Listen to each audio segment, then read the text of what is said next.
Welcome to Nasdaq Trade Talks. I'm Jill Malandrino, global markets reporter at Nasdaq. Joining us for this segment, we have Mo Bhende, CEO of Karat, to discuss tech hiring trends and solving the multi-decade global shortage of software engineers. Mo, it's great to have you with us. Welcome to Trade Talks. It's wonderful to be here. Thanks for having me. You got it. Tell us more about Karat. Jill, Karat is the world's largest interviewing company.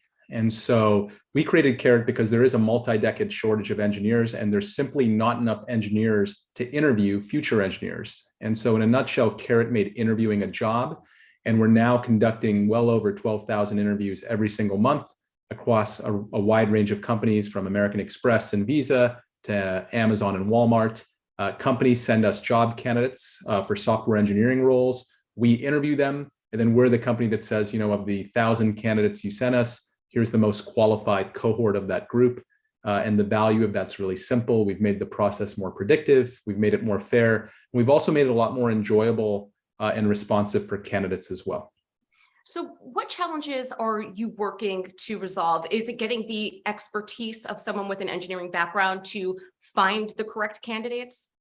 Yeah, it's a couple things. So I think for the clients, Jill, that are in digital transformation, so think about the large banks and the automotive companies, it is that expertise of, maybe they're moving to cloud technologies, or maybe they're moving from one stack to another.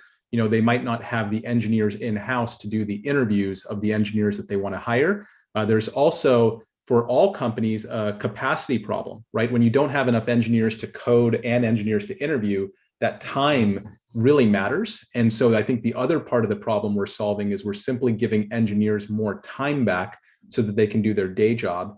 And the third and kind of final problem statement we're addressing is it's a candidates market, right? So there's not enough software engineers out there. Our service is 24/7. So 60% of candidates on Karat interview on Saturdays and Sundays. Every candidate gets a no questions asked redo. We're taking the interview from something you have to do into a customer experience that candidates actually enjoy.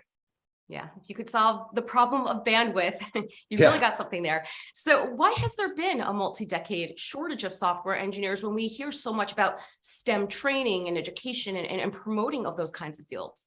Well, I do think there's a couple of things. I think the structural, and it was already beginning, COVID, of course, only accelerated it, but I think the structural demand for just digital transformation, every company is becoming a software company. There's just kind of a vociferous, I guess, demand for just engineering talent that is currently outpacing, the ability to kind of create more engineers. So I think that at a more macro level, there is a structural issue. I do think, though, and what we've seen with our data is that, traditionally companies might look at your resume, your background, oh, you went to XYZ school or ABC company. And I think, look, what we've learned is really simple, which is great engineers come in all kind of frameworks, schools, races, genders. And I do think that there is a structural issue in the industry. And part of what we've learned and why we've created programs like Brilliant Black Minds, which is designed to double the number of Black engineers in tech, is we actually do believe that there's a lot of pipeline out there, but that it's not going well interviewed or noticed by companies. And so I think you have both things going on at the same time, Jill. You can't ignore that there is a macro just demand outpacing ability of the kind of economy to create more engineers. But we do have, I think that there is strong pipeline that is going unnoticed. And I think a company like Karat can uniquely kind of bring out and highlight. I want to talk more about industry diversity in a moment, but I also want to highlight the 2022 Tech Hiring Trend Report that Karat recently published. What are some of the highlights, and how are top engineering and talent leaders winning the race for tech talent? Yeah, I think a couple things. So I think one, the top companies, so just context on the report, we interviewed 600 engineering and talent leaders about what they're doing to kind of win the race for engineering talent. And look, with the period of volatility kind of globally and kind of in the macro, a couple things. One, the best leaders and best companies are all building what we would call very elastic hiring processes. So these are processes that can quickly flex up and flex down depending on the market conditions. They use kind of services like Karat to do that, but more broadly, they're thinking about how do you build a very flexible kind of scaling and hiring model. The second thing that they're all doing is they're all looking at inclusivity and equity and inclusion. It is really interesting that we've seen that the companies that are most confident in hitting their hiring goals are also the ones that are really prioritizing diversity, equity, inclusion in their hiring process. A third thing that they're all doing is they're looking at compensation.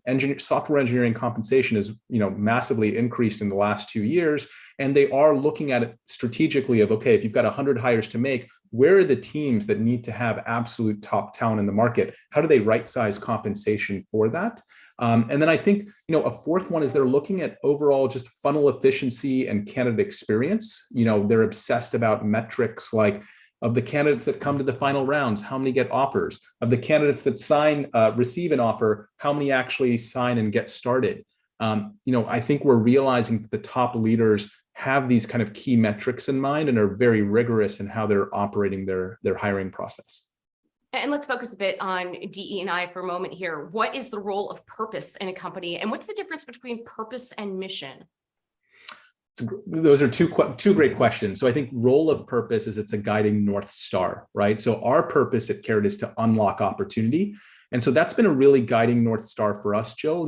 As we came up with programs like Brilliant Black Minds, we thought about the interview not as a blocker to opportunity, but as an unlock, right? And we said, okay, if interviews can be pathways to help more people get jobs, what kinds of products could we build? And so I think purpose becomes this kind of overarching North Star that rallies, frankly, everybody in a company and also gives a company a meaning more than just, hey, we're here to make money or we're here to fulfill a product promise. It actually stands for something higher level. The way I think about mission is a mission is kind of, how you realize your purpose, right? Our mission is to make every interview predictive, fair, and enjoyable. Now that mission might evolve and expand over time, right? As our company kind of grows, but I don't think our purpose will ever change, right? So I think our purpose is kind of the heart and the soul of the company. And I think the mission is how we kind of realize that in the world. Right. And I'm glad you brought that up because so many companies, to your point, are focusing on diversity, equity, and inclusion. And it's one thing to talk about it, but it's something else entirely to actually realize that. So how are companies quantifying these actions being put into place? Yeah, I think they're doing a couple things. So certainly the easiest one that most companies do is they'll look at, hey, if we've made 100 hires this year, what were the percentages of hires that we've made? I think that that's table stakes. I think the more advanced companies are doing a couple things. They're looking at progression of the people that they've hired and said, okay, great, we've hired 20 of the 100, let's say, being female engineers or Black engineers or Latinx engineers. They're actually going in and tracking, well, what were their promotion rates? What were their growth velocities? What was their tenure, right? And so I think what you're going to see is every company needs to be at minimum thinking about the kind of representation of who they're hiring into the company. But I think the real winners and I think the companies that are going to get ahead are going one step further and really invested at a kind of a personal level of ensuring that, the folks that have come in are actually poised to grow in their careers at the company.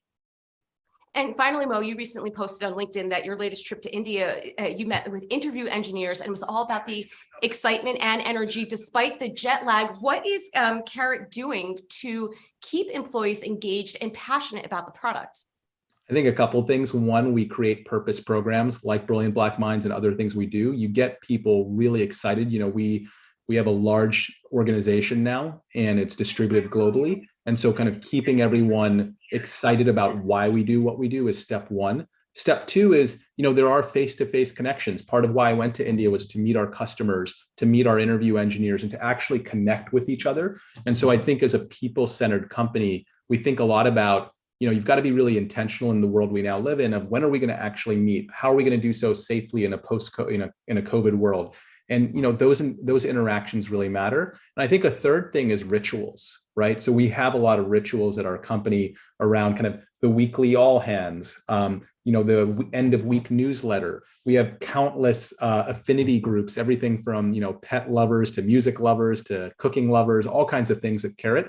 And all those things matter. They all seem like small things, but actually they all add up to kind of reinforce a culture and a culture of purpose. And so, that's kind of some of the things we're doing, Jill.